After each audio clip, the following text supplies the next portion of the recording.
لحظة كذا قبل ما تكمل اسمع هذه الجملة. في ناس تمشي برجليها للمشكلة وهي ما تدري أنها بدأت من داخل جسمها من زمان. تخيل جوا جسمك في جبل قاعد يرتفع يوميا، جبل ما تسمع له صوت لكنه يغير حياتك فجأة. هذا الجبل اسمه السكر التراكمي. الحد الطبيعي عند 5.4.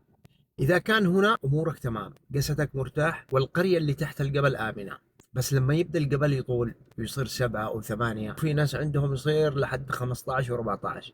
هنا تدخل المنطقة الصفراء، المنطقة اللي تقول لك انت بجسمك جالس يرسل لك انذارات وانت ما تشتي تفهم. تتجاوز 10 وال14، من 10 إلى 14 هذه مو أرقام، هذه سيريتس، يعني انذار أحمر.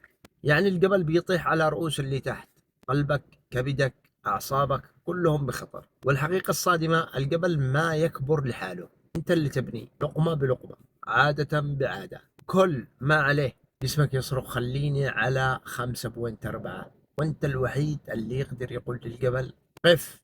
وضحت الصورة الآن؟ هذا بس موجز بسيط عن ماهية السكر التراكمي.